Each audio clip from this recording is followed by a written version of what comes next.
बिस्मिल्लाहिर्रहमानिर्रहीम। नाज़रीन, मैं हूं डॉक्टर अरशद चौधरी और मैं पिछले कोई 20 साल से होम्योपैथिक के जो स्टूडेंट हैं उनको मेडिसिन पढ़ा रहा हूं, होम्योपैथिक मेडिसिन। मैंने ये सिलसिला यूट्यूब के ऊपर इसलिए शुरू किया था कि जब मैं कॉलेज में अपने स्टूडेंट को लेक्चर देने के लिए जाता था, मेडिसिन पढ़ाता था, तो बहुत से स्टूडेंट जो थे वो कॉलेज नहीं आते थे और कॉलेज आने वाले जो रेगुलर स्टूडेंट थे वो 50% से भी कम आते थे। और यही हाल पूरे मुल्क में होम्योपैथिक कॉलेजेस में यही है कि रेगुलर जो तादाद है वो बहुत कम होती है। कुछ लोग ऐसे होते हैं जो कि घर में बैठ के अपने तैयारी कर लेते हैं और फिर एनुअल जो पेपर होते हैं उसमें आते हैं। तो ये सिलसिला मैंने उनके लिए शुरू किया था कि जो लोग कॉलेज नहीं आते रेगुलर, उनको ये मेरे जो लेक्चर हैं इससे घर बैठे हुए उनको बेनिफिट होगा। और ये मुझे अब बड़ी खुशी हुई कि अब तो जब मुझे आम पब्लिक जो है उसकी तरफ से भी फ़ोन आते हैं और मैंने देखा है कि लोगों के अंदर अवेयरनेस है और वो होम्योपैथी को सीखना चाहते हैं। होम्योपैथिक मेडिसिन से लोगों की दिलचस्पी है। तो अब मैं फिर पहले तो अपने स्टूडेंट के लिए ये काम करता था, लेकिन अब मैं आम जो पब्लिक है वो लोग जो कि होम्योपैथिक के स्टूडेंट नहीं हैं, जो कि होम्योपैथिक डॉक्टर मुस्तकबिल में नहीं बन रहा है, लेकिन घर बैठे हुए वो होम्योपैथिक की जो मेडिसिन है उनको सीखना चाहते हैं, तो वो लोग नेट से होम्योपैथिक पे जो लोग भी ये मेरी तरह का काम कर रहे हैं उन लोगों को सुनते हैं और इसको सीखने की कोशिश करते हैं कि ये जो हमारी मेडिसिन है इसके असरात लोगों ने अब देख लिए हैं कि ह्यूमन बॉडी पे बहुत अच्छे हैं और ऐसी बहुत सी लाइलाज किस्म की बीमारियां जो कि शोबा एलोपैथी से ठीक नहीं होती वो होम्योपैथिक से ठीक होती हैं। तो लोगों का बिलीव दिन ब दिन इस शोबे पे बढ़ता जा रहा है।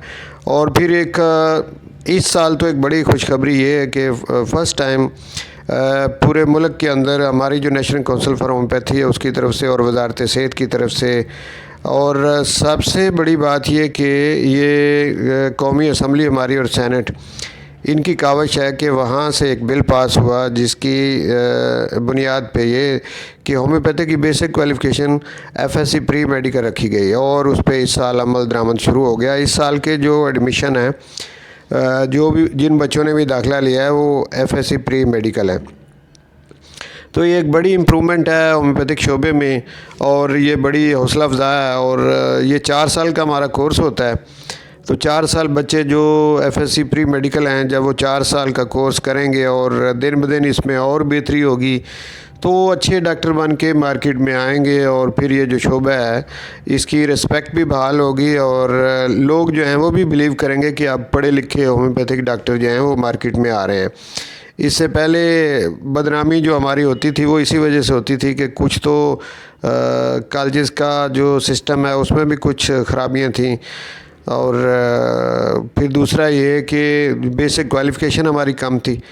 तो अब ये सारी चीज़ें जो हैं ये इम्प्रूवमेंट की तरफ जा रही हैं और दिन ब दिन बेहतरी हो रही है। तो अब जब मुझे भी ये मेरा जो काम मैं यूट्यूब पे कर रहा हूँ इसके लिए जब अप्रिशिएशन मिलती है, जो लोग मुझे सुनते हैं, तो फिर मेरी हौसला अफजाई भी होती है और मेरी कोशिश होती है कि जो काम मैं अपने स्टूडेंट के लिए कर रहा था वो मैं आम पब्लिक के लिए भी करूं। और जो भी मेडिसिन जिसका कि मैं यूट्यूब पे अपना लेक्चर तैयार करता हूं उसको ज़रा बेहतर तरीके से करूं ताकि हमारी मेडिसिन को लोग समझ पाएँ और हमारे होम्योपैथिक जूनियर डॉक्टर जिन्होंने पहले कोर्स किया है उनको भी समझने में आसानी हो। तो इसी तरह ये चंद बातें करने के बाद मैं दोबारा आता हूँ जो सिलसिला मैंने शुरू किया हुआ है मेडिसिन का। तो एक मेडिसिन है जो कि आजकल मैं लेक्चर दे रहा हूँ, उस पर जब मैं कॉलेज पढ़ाने के लिए जाता हूँ तो वो मेडिसिन पढ़ा रहा हूँ, उसका नाम है इग्नेशिया। वो 2nd ईयर की दवाई है।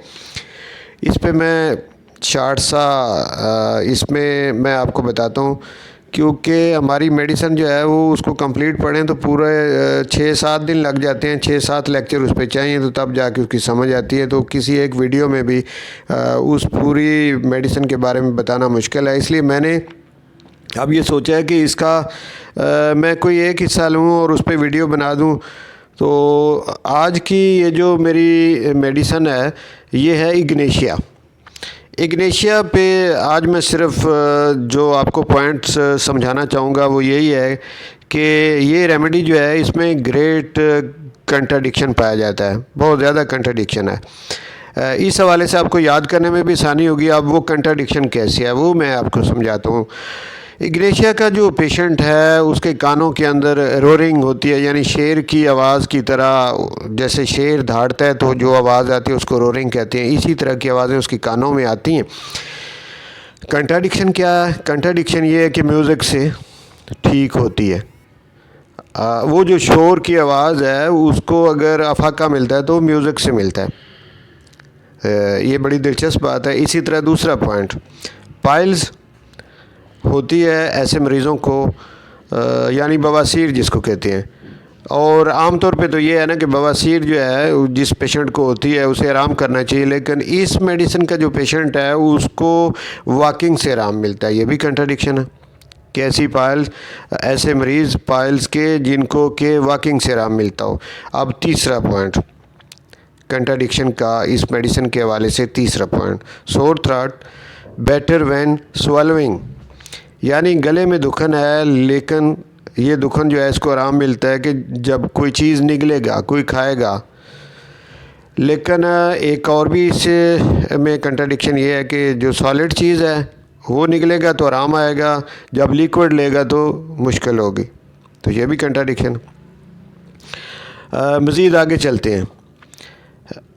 उसको हर वक्त अपना पेट खाली खाली एम्प्टी फीलिंग होती है एब्डोमेन के हवाले से, स्टमक के हवाले से, लेकिन उसको खाने से कोई आराम नहीं मिलता। खाना खाए तो उसको बेहतर होना चाहिए, लेकिन फिर भी पेट उसी तरह से खाली खाली महसूस होता है। तो ये भी एक कंट्राडिक्शन ही है। अच्छा, ये जो पेशेंट होता है ये होता ही गमगीन है। इस पे मैं अलग एक वीडियो बनाऊंगा कि ज़हनी अलामात इसमें पाई जाती हैं। ऐसे लोग जिनको गम फ़िक्र से ज़्यादा वास्ता पड़ा हो उनकी ये दवा होती है। लेकिन कंट्राडिक्शन यहाँ पे ये है कि सैड तो होता है लेकिन उसी गम की हालत में वो हंसता भी है। तो ये भी एक कंट्राडिक्शन है।